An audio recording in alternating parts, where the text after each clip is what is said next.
السلام عليكم. الزيتون مالي السوق الايام دي، الحقيه وهاتي فيك شويه ملحيهم، جربيه بطريقتي هتاكليه حاف من حلاوته. انا جايبه هنا حوالي 2 كيلو ونص زيتون تفاحه او التفاحي زي ما بيقولوا.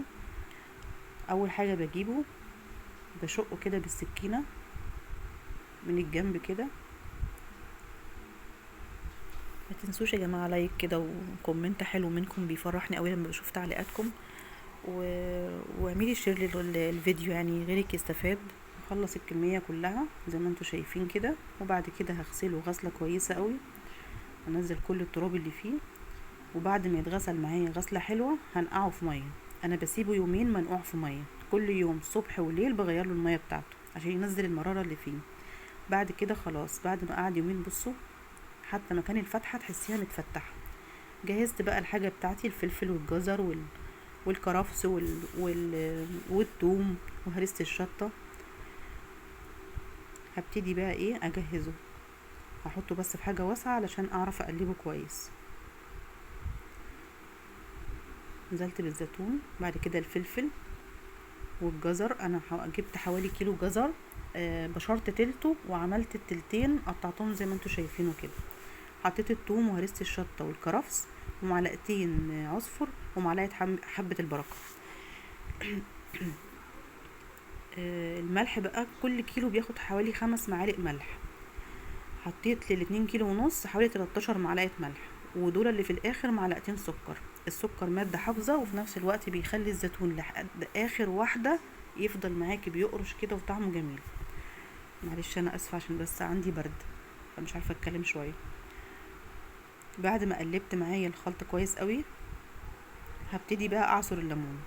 انا شفت ناس كتيرة بتغليه وبتسلقه، هو ده الطريقة الصح والاصلية للزيتون، انك انتي تعصري الليمون وتاخدي العصير بتاعه المية بتاعته. لو عندك طبعا عصارة ليمون هتبقى بسهلة جدا عليكي. انا عصرته كله بالطريقة اللي انتوا شفتوها دي، وبعد كده بمسك القشر سبت فيه يعني مية حاجات بسيطة في قشر الليمون، قطعته نصين كده زي ما انتوا شايفين وهقلبه. ده العصير الليمون اللي احنا عصرناه كله، ده كيلو ليمون، حطيت عليهم كيلو ليمون. وادي القشر اللي احنا قطعناه هقلبه معاه كويس قوي. وخلاص كده هو بالنسبه لي كده هو خلاص جاهز. هبدا بقى اعبي في البرطمانات، انا عندي برطمانات ازاز فهعبي فيها، هي افضل واحسن من البلاستيك او الباغ يعني بمراحل يعني، وبتحافظ على الحاجه بتاعتك.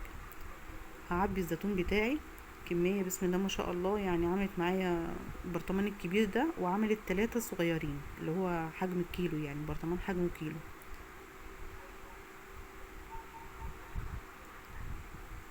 انا ما بزودش ميه دلوقتي، بسيبه بقفله وبسيبه لتاني يوم. تاني يوم بتلاقي المية، بصوا لو هتلاحظوا المية اللي من تحت دي اللي هي عصير الليمون اللي هي في البرطمان ده هتلاقيها زادت معاكي تاني يوم.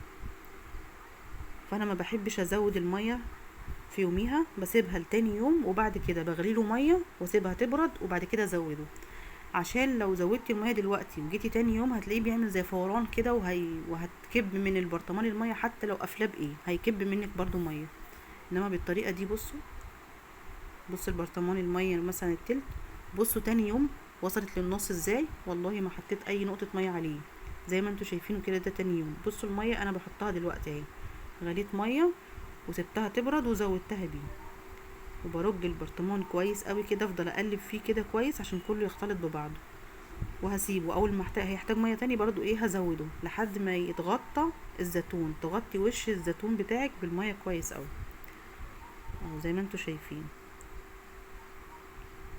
ولو سبتيه تاني كمان يوم تاني هينزل مية تاني زي ما انتي عايزة، بس انا سبته لحد تاني يوم بس. بعد ما قلبته كويس قوي كده هفتح بقى البرطمانات وهحط على كل يعني على وش برطمان كده زي معلقتين زيت كده مش كتير، لو مش حابة تحطي زيت برضو دي حاجة ترجعلك.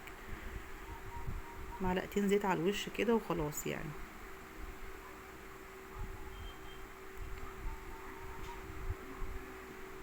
وبعد كده هحط بقى اكياس كده نضيفة واقفل البرطمان بتاعي كويس في حته بقى في الدولاب كده او فوق الدولاب، جوه الدولاب عندك بتاع المطبخ، في اي حته كده وحطيه. هياخد له حوالي مثلا شهرين ولا حاجه ويتملح، وما بيغيبش دلوقتي الزيتون زي الاول.